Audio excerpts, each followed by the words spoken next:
Tell me, how did you come to Neverland? Michael! John!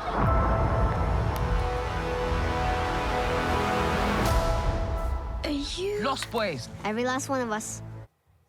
Peter Pan and Wendy. It's out today, the newest live-action remake of that classic from Disney.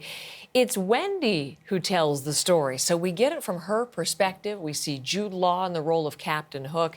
It's out today, but not in a theater, so don't scurry out. It's only exclusively on Disney+. But it's got a lot of people talking, and so Jackson Weaver is in to tell us all about it in our Friday review. Great to see you. While Eli is in Vegas looking at movies there, you're bringing us this one. This is probably, I'd like to say, what is this movie all about? But probably people know this storyline, I would guess, Jackson. Yeah, I mean, usually we start off with a little bit of a synopsis, but it feels like a little bit of a wasted minute because this is Peter Pan, the story that we all know, or most of us know from what many would call the original, that animated one from Disney, though there's one from way back in the 20s, as far back as that we've seen all of these remakes. But this is that story, the boy who refuses to grow up, Wendy who goes to Neverland and, adventures with the Lost Boys. I mean, let's just skip over all that. I do have a clip I want you to watch, and it really gives you, an evocative image or a little bit of a preview of what this story is, which I don't think you'll be all that surprised when you see it. Do you really think that you could beat Captain Hook on your own? What's a gaggle? Of course I could. I always beat him. That's just how it works. Always has, always will. And what happens if it doesn't? Yes, what happens then?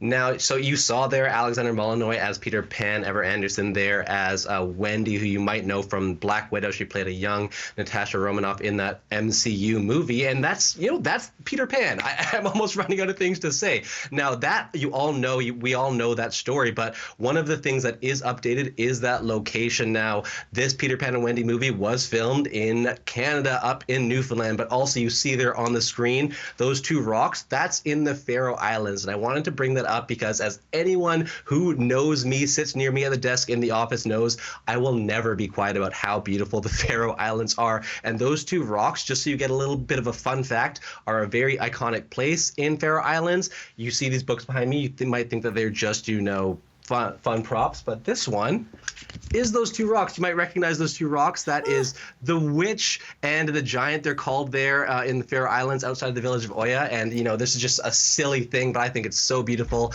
They're iconic rocks. There's a myth about those two rocks dragging the Faroe Islands over to Iceland. They're north of England, kind of west of Norway and Sweden. It was just a gorgeous, gorgeous little moment to see. And Faroe Islands are beautiful. If you want a little quick tip to tell whether we're seeing Faroe Islands or Newfoundland, if you see any trees in the background, that is not Faroe Islands. There are no trees there. I can attest from experience. I think we should have a debate. The beauty of the Faroe Islands. I'll take the side of the beauty of Newfoundland because that's one of my favorite spots. Let's go. So clearly the setting for this, the location for this shoot, this is a 2 thumbs up. This is a definite 5-star as far as you're concerned. What about the movie itself? Is it any good? I mean, yeah, absolutely. I could go on and on. We can take a 10-minute break right now as I talk about Faroe Islands and the beauty of Newfoundland, of course. But the movie itself, I mean, I'm struggling to say what I need to say because this is the story you already know.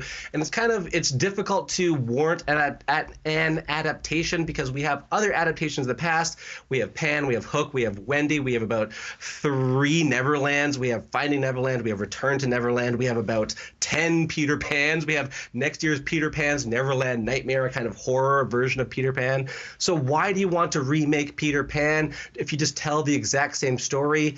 I have another clip I want to show you. This shows Jude Law as Captain Hook. Before I say anything, I just want you to take a watch at this and then form your own opinions. Then I'll come back and let you know what I think. Where's my telescope? Telescope! Smee! Telescope at hand, Captain. Speak not to me of hands, Smee. I see your point. So I don't know if you at home had the same opinion as me, but that's Jude Law as Captain Hook, Jim Gaffigan there as Mr. Smee. And if you remember the quote-unquote original animated version, I think that was a larger-than-life performance. It was an amazing performance, a captivating performance. Jude Law seems a little bit tired there. Jim Gaffigan, not the most exciting Mr. Smee. There's not a whole lot there to warrant an adaptation all around. So that's kind of what I'm pointing to. Elsewhere, there are, important updates, interesting updates. Of course, a much, much better interpretation of the indigenous characters in this movie than the original, the unfortunate characterization in the cartoon there. We have girls in the Lost Boys now, which is an important update. We see Disney's first actor with Down syndrome as one of the Lost Boys, which is fantastic. But other than that, this is just another version of that cartoon. I don't see a whole lot there to warrant an adaptation. Not really anything that I'm super excited about, but not anything that I'm super disappointed about either. Even with Newfoundland actors, child actors, and the gorgeous scenery? Oh dear. So what's the rating, Jackson?